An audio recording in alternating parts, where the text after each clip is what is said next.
क्या सही है और क्या गलत? ये सवाल सुनने में जितना आसान लगता है, इसका जवाब उतना ही गहरा है। हमारी नैतिकता यानी सही गलत की समझ समय के साथ कैसे बदलती है, ये कोई पत्थर की लकीर नहीं, बल्कि एक पूरा सफर है। तो चलिए आज लॉरेंस कोलबर्ग के नैतिक विकास के सिद्धांत के जरिए इस सफर के हर पड़ाव को समझते हैं।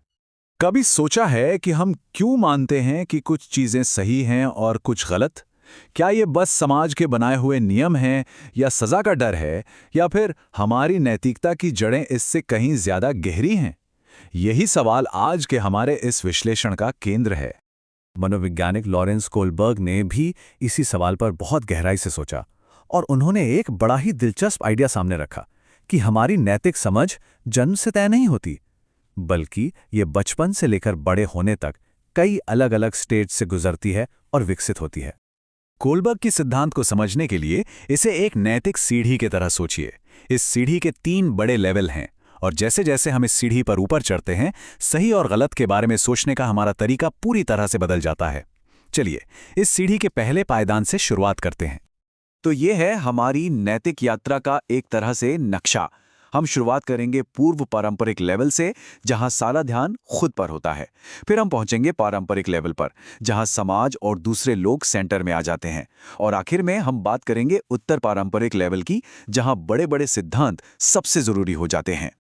हमारी सीढ़ी का पहला लेवल है पूर्व पारंपरिक नैतिकता। ये विकास का सबसे शुरुआती और सबसे बेसिक लेवल है, जो अक्सर छोटे बच्चों में दिखाई देता है। इस लेवल पर हर फैसले का सेंटर पॉइंट सिर्फ मैं होता है। इस पहले लेवल में भी 2 पड़ाव हैं। पहला है आज्ञाकारिता, जहां नैतिकता का सीधा सा मतलब है सजा से बचना, मतलब अगर कोई काम करने से डांट पड़ेगी तो वो गलत है। दूसरा है स्वहित, जहां सोच थोड़ी आगे बढ़ती है। यहां सही काम वो है जिससे अपना कोई फायदा हो, एक तरह का तुम मेरी मदद करो तो मैं तुम्हारी मदद करूंगा वाला हिसाब किताब। ये उदाहरण पहले स्टेज की सोच को बिल्कुल साफ दिखाता है। यहाँ कुकी जार को न छूने की वजह ये नहीं है कि चोरी करना गलत है, बल्कि वजह है डांट पड़ने का डर। नैतिकता पूरी तरह से बाहरी नतीजों पर टिकी हुई है। चलिए अब नैतिक सीढ़ी पर एक कदम और ऊपर चढ़ते हैं और पहुंचते हैं दूसरे लेवल पर, पारंपरिक नैतिकता। यहाँ फोकस मैं से हटकर हम पर आ जाता है, यानी हमारा परिवार, दोस्त और पूरा समाज। इस लेवल के भी 2 स्टेज हैं। स्टेज 3 रिश्ते में नैतिकता इस बात पर तय होती है कि दूसरे लोग हमारे बारे में क्या सोचेंगे। इसे अच्छा लड़का या अच्छी लड़की वाली सोच भी कहते हैं। फिर आता है स्टेज 4 सामाजिक व्यवस्था। यहाँ ध्यान समाज पर चला जाता है। यहाँ कानून का पालन करना और व्यवस्था बनाए रखना ही सबसे बड़ी नैतिकता है। यहाँ देखिए, नियमों का पालन सिर्फ सजा के डर से नहीं हो रहा, बल्कि एक गहरी समझ से हो रहा है कि समाज को चलाने के लिए नियम और कानून जरूरी हैं। ये स्टेज 4 की सोच है, जहां कानून का सम्मान करना एक जिम्मेदारी बन जाता है। और अब हम पहुंचते हैं अपनी नैतिक सीढ़ी के शिखर पर, उत्तर पारंपरिक नैतिकता। ये वो लेवल है जहां इंसान समाज के बनाए नियमों से भी आगे जाकर बड़े और सार्वभौमिक नैतिक सिद्धांतों के आधार पर सोचना शुरू कर देता है। इस सबसे ऊंचे लेवल पर स्टेज 5 यानी सामाजिक अनुबंध में व्यक्ति ये सवाल करना शुरू कर देता है कि क्या कानून सच में सबके लिए सही है।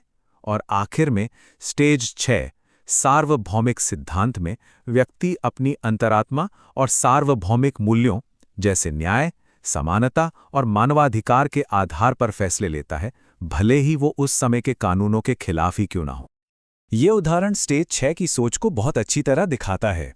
यहाँ कोई भी काम किसी कानून या सामाजिक दबाव की वजह से नहीं, बल्कि एक गहरे नैतिक विश्वास के कारण हो रहा है कि सभी इंसानों को सम्मान और बराबरी का हक है।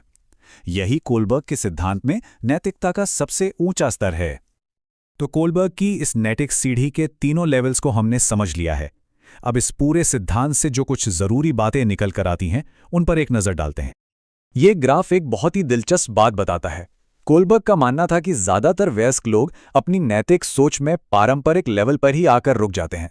वो समाज के नियमों का पालन तो करते हैं, लेकिन बहुत कम लोग ही उस उत्तर पारंपरिक लेवल तक पहुंच पाते हैं, जहां वो इन नियमों पर सवाल उठाने की हिम्मत करते हैं। इस सिद्धांत के 3 मूल तत्व हैं जिन्हें याद रखना जरूरी है। पहली बात, यह विकास एक क्रम में होता है। कोई भी स्टेज को स्किप नहीं कर सकता। दूसरी बात, यह सफर सबके लिए एक जैसा नहीं है। हर कोई सबसे ऊंचे लेवल तक नहीं पहुंचता। और तीसरी और सबसे जरूरी बात, नैतिक विकास अक्सर तब होता है जब हम मुश्किल नैतिक दुविधाओं का सामना करते हैं, जो हमें गहराई से सोचने पर मजबूर करती हैं। तो आखिर में सवाल ये उठता है कि अगर हमारी नैतिकता हमारे सामने आने वाली चुनौतियों से बनती और बदलती है, तो भविष्य में आने वाली कौन सी नई दुविधाएं हमारी व्यक्तिगत और सामूहिक नैतिक यात्रा को एक नया मोड़ देंगी? ये एक ऐसा सवाल है जिस पर हम सभी को सोचना चाहिए।